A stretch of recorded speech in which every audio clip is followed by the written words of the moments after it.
నువ్వు కూడా తింటావా? నువ్వు చేసేస్తావా? బాగుందా?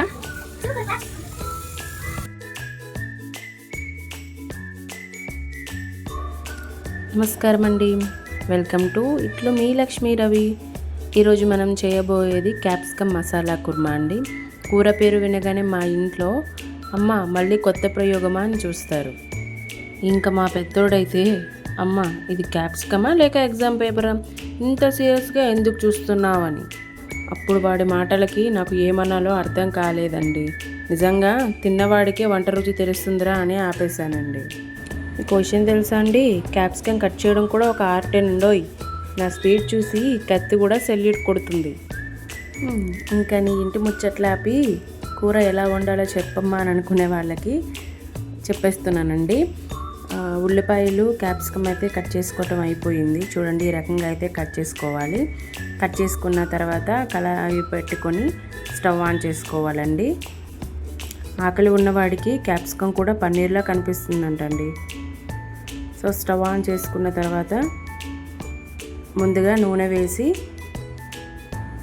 ముందుగా ఈ ప్యాన్ హీట్ అయిన తర్వాత నూనె అయితే వేసుకుందామండి. కొంచెం ఏంటంటే ముందు మనకి మసాలా కర్రీకి కావాల్సిన మసాలా తయారు చేసుకుందామండి. గ్రేవీ కోసం పల్లీలు, కొంచెం చిన్న కొబ్బరి, ఎండుమిర్చి, అలానే వెల్లుల్లిపాయలు వేసి బాగా కొంచెం తెలుసు కదా అండి గోల్డెన్ బ్రౌన్ కలర్లోకి వచ్చేటట్టు వేయించుకోవాలి. మనకి ఎట్లా అంటే అది వేగుతుంటే కొంచెం పచ్చివాసన పోయి స్మెల్ అనేది మంచిగా వస్తుందండి. ఆ ఫ్లేవర్ వచ్చిన తర్వాత స్టవ్ ఆపేసుకొని దాన్ని అయితే మనం ఒక మిక్సీ జార్లోకి తీసుకోవాలండి. మిక్సీ జార్లోకి తీసుకొని గ్రైండ్ చేసుకోవాలి మెత్తని పేస్ట్ లాగా. ముందు ఈ ప్రిపేర్ చేసి పెట్టుకుంటే నెక్స్ట్ ప్రాసెస్ అంతా ఈజీగా అయిపోతుంది కదండి. సో అందుకని ముందు ప్రిపేర్ చేసుకుందాం. నెక్స్ట్ ఇంకా స్టవ్ ఆన్ చేసుకొని మళ్ళీ ఆయిల్ వేసుకోవాలండి. ఆయిల్ వేసుకున్న తర్వాత మనం కట్ చేసి పెట్టుకున్న క్యాప్సికమ్ ముక్కలను వేసుకొని కొంచెం లైట్గా ఫ్రై చేసుకుందాం. పచ్చివాసన పోయి కొంచెం ఫ్రై అవ్వాలండి ముక్కలు.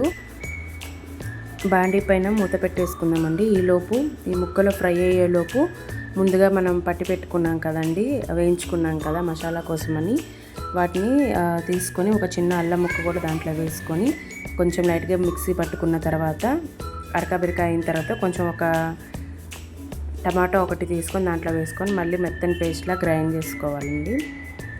ఏంటంటే మనం క్వాంటిటీ బట్టి మనం టమాటోస్ వేసుకోవచ్చు అండి. మసాలా అయినా కానీ టమాటో అయినా కానీ మనం క్యాప్సికమ్ తీసుకునే క్వాంటిటీ బట్టి నేను ఇక్కడ 1/2 కిలో తీసుకున్నాను కాబట్టి నాకు సరిపోతుంది అది.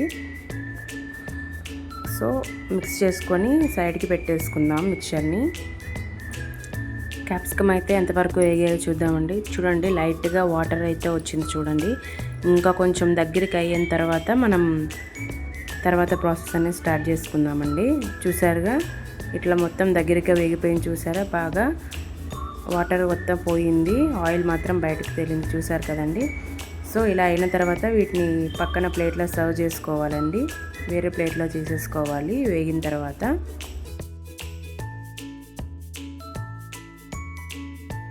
మనకి నెక్స్ట్ బాండీలోకి మళ్ళీ ఎక్స్ట్రా ఆయిల్ అవసరం పడదండి. ఎందుకంటే క్యాప్సికమ్ వేసేటప్పుడు ఫ్రై చేసుకునేటప్పుడు ఉంటుంది కదా ఆయిల్, అదే సరిపోతుంది కర్రీకి. సో నెక్స్ట్ దాంట్లో ఏంటంటే మనం పోపుకి కావాల్సినవి వేసుకుందామండి. జీలకర్ర, పచ్చిమిర్చి, ఆవాలు, కొంచెం కరివేపాకు కూడా వేసుకోవాలండి. అవి వేసుకొని లైట్గా ఫ్రై అయిన తర్వాత దాంట్లోనే మనం ముందుగా కోసుకున్న ఉల్లిపాయ ముక్కలను అయితే వేసుకుందాం. ఈ ఉల్లిపాయ ముక్కలు ఎట్లా అంటే కొంచెం బాగా ఫ్రై అయ్యేంత వరకు మనం వేపుకోవాలండి, అటు ఇటు తిప్పుకుంటూ. ఫ్రై అయిపోయిన తర్వాత కొంచెం పసుపు కూడా వేసుకొని కలుపుకుందామండి. ఉల్లిపాయలు బంగారు రంగు వచ్చే వరకు వేయించాలండి. ఉల్లిపాయలు కూడా అనుకుంటున్నాయి ఇవాళ మమ్మల్ని ఏడిపించి ఎవరో చూద్దామని.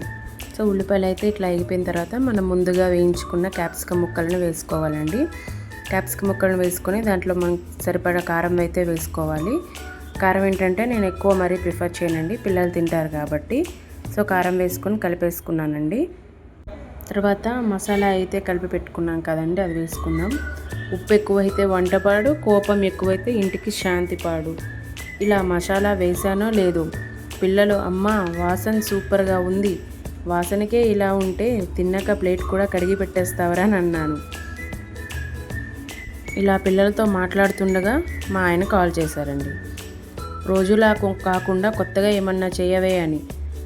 అంటే ఏం కూర అని అడిగారండి. క్యాప్సికమ్ మసాలా కుర్మా. పేరు హోటల్లా ఉంది, రుచి కూడా అలాగే ఉంటుందా అని ఎటకారంగా అన్నారండి. రుచి చూశాక హోటల్ వాళ్ళు కూడా మన ఇంటి అడ్రస్ వెతుక్కుంటూ వస్తారండి అని అన్నాను నేను. ఇప్పుడైతే మనం ముందుగా చేసుకున్న ఆ మసాలాని అయితే కూరలో వేసుకొని బాగా కలుపుకొని టేస్ట్కి సరిపడా ఉప్పు అయితే వేసుకోవాలండి. వేసుకొని కొంచెం తర్వాత కలుపుకోవాలండి. మా ఇంట్లో ఒక రూల్ అయితే ఉందండి, కూర బాగుంటే అమ్మ గొప్ప, ఉప్పు ఎక్కువైతే నాన్న తప్ప. అందుకే ఈరోజు అందరూ నన్నే పొగడాలి. కూర ఎలా వచ్చిందో కామెంట్లో చెప్పండి. మీకు ఇలాంటి ఫ్యామిలీ కామెడీ వంట వీడియోలు ఇష్టమైతే ఏం చేయాలో తెలుసు కదండి. అదేనండి లైక్ చేయండి. సరే, కూర దించే ముందు మనమైతే ఇంట్లోనే ప్రిపేర్ చేసుకున్న గరం మసాలా అయితే వేసుకుందామండి. ఈ మసాలా ఏంటంటే చాలా చాలా బాగుంటుందండి. మీరు కూడా ఇంట్లో ట్రై చేసి ఇంట్లో వాడుకునేవి మ్యాక్సిమం ప్రిఫర్ చేయండి వంటల్లోకి. చాలా టేస్ట్గా కూడా ఉంటాయి, హెల్త్కి కూడా మంచిది కదా అండి. సో ఇది మీ ఇంట్లో లక్ష్మీ రవి అండి. మళ్ళీ ఇంకో సరదా వీడియోతో కలుద్దాం. అంతవరకు నమస్కారం, బాయ్. చివరికి ఒక మాట అండి, సబ్స్క్రైబ్ చేసుకోండి.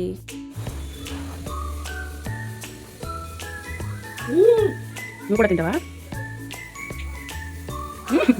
నువ్వు కూడా చేసేస్తావా? బాగుందా?